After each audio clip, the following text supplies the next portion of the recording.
Hi, I'm Dr. T. Welcome to my office. Let's talk about how we know where the stars are. Okay, so you've got a bunch of stars. Of course, these are giant nuclear fusion balls of plasma.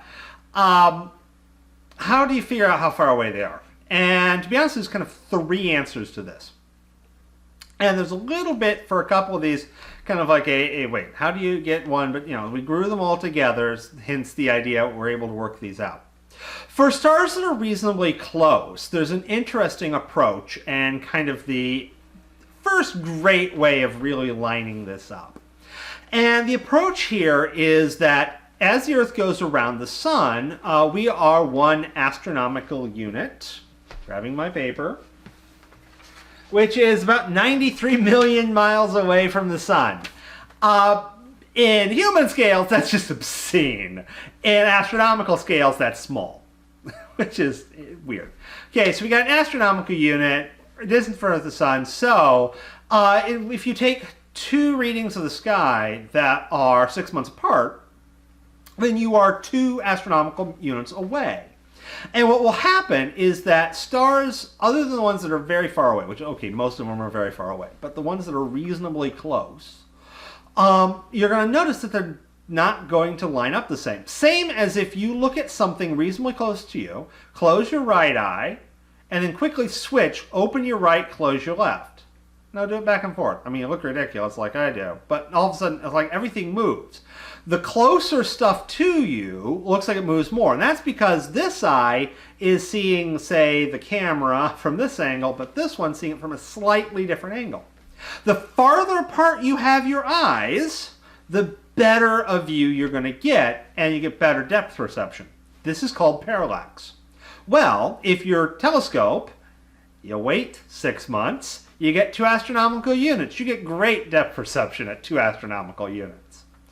So for reasonably close stars, obviously once you're getting really, really far away, the angles are basically the same. So the farther away you get, the less difference you get between your two views. So that allows us to start measuring, doing good old trigonometry, where the star is. We can use a unit called a parsec, and that is a distance between the Earth and the star that would lead to 1 arcsecond, which is a description of an angle. So it's taking an angle and chopping it into a tiny fraction called an arcsecond. That is going to be 19 million miles. Or sorry, not 19 million miles. Don't be ridiculous. 19 trillion miles. This is getting ridiculous. By the way, a parsec is a unit of length, which makes Han Solo's doing the, what is it, Kashi run in so many parsecs. Just like, what? That makes no sense. Oh well, let the fan theorists try and figure that one out. There's all kinds of fan theories on that. But back to astronomy. Okay, so we can look at that. Now that doesn't work for really far away stars. It only works for kind of medium range ones because, once again, the area lines up. Now, there's 2 other approaches we can do. Certain stars, because of what's going on in the star, we can actually figure out that they're all the same brightness. And in an area of logical connections that are somewhat outside of my ability to explain. But there are a small host of stars that we're quite confident are the same mass and are giving the same brightness. Now, as you know, once you take a light source, the farther away it gets, the dimmer it gets.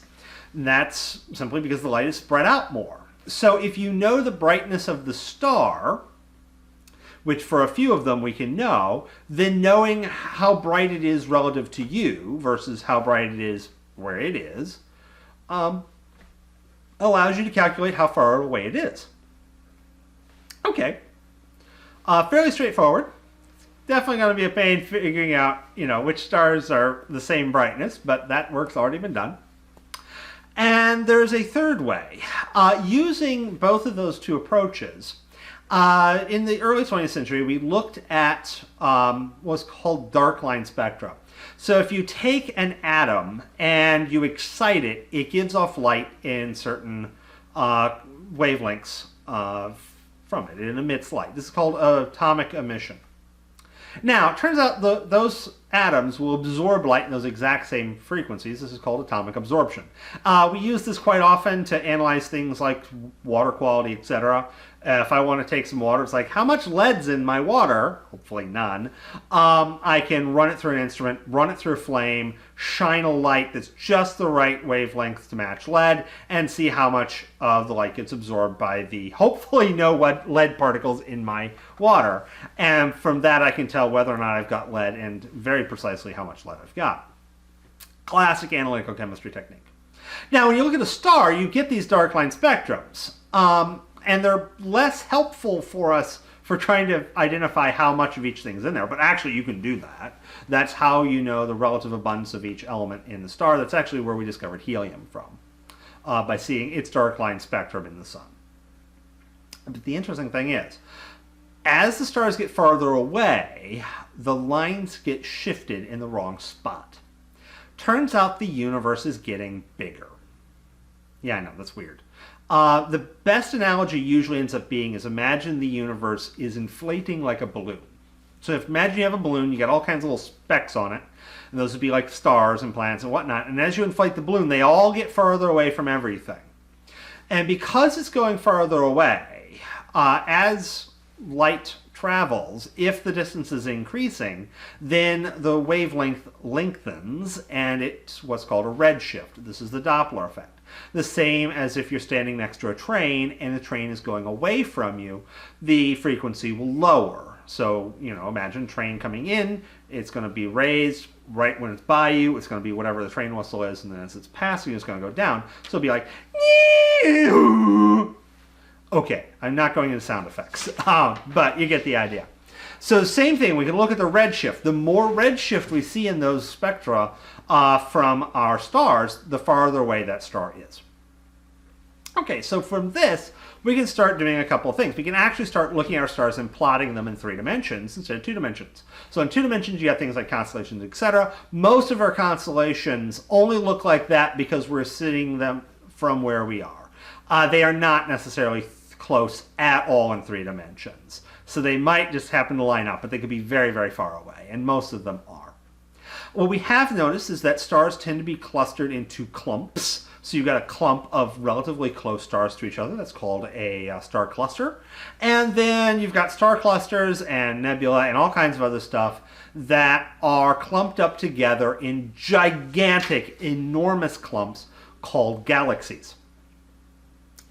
And yeah, so we've got ourselves our galaxy that's called the Milky Way. If you go out at night, you can actually start to see it. Galaxies tend to be somewhat flat little things, so in the sky, our galaxy looks like a streak of stars, hence the Milky Way. It looks like a spilled milk.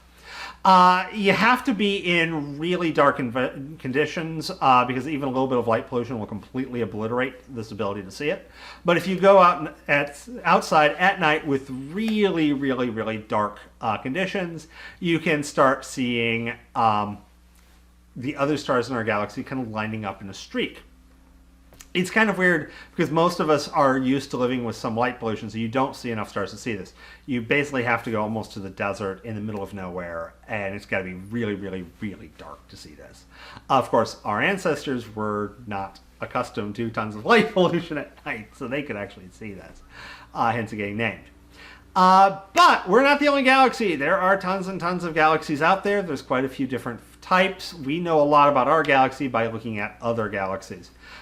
These things are ludicrously far away for the most part, made up of an insane number of stars.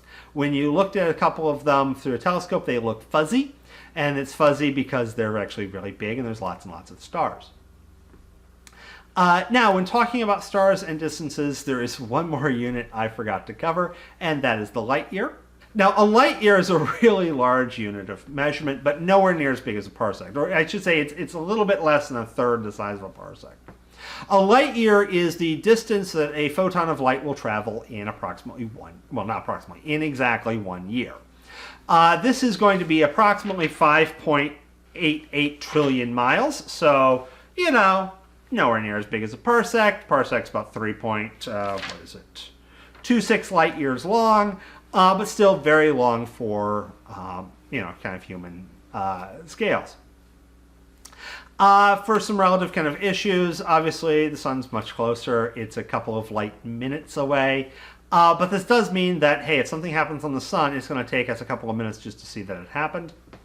Alpha Centauri, our nearest neighboring star, is a little over 4 light years away. So if it were to go out, we wouldn't notice it for about 4 years. Side note, we can't see Alpha Centauri here in the northern hemisphere. You have to go in the southern hemisphere to see it. Most of the stars are several light years away, if not millions of light years away. Which does mean that when you're looking at a star, you are looking at light that left the star a long time ago, you know, potentially when there were dinosaurs or whatnot, because it takes just that long to get to us, which is definitely an interesting thought. It does mean that, you know, it's like watching a movie. You don't know what's going to happen, but this has already been filmed. You know, everything's already been done, and you're just waiting to see what's happening, which does make an interesting quirk in astronomy. Okay, so with that said, have a wonderful day.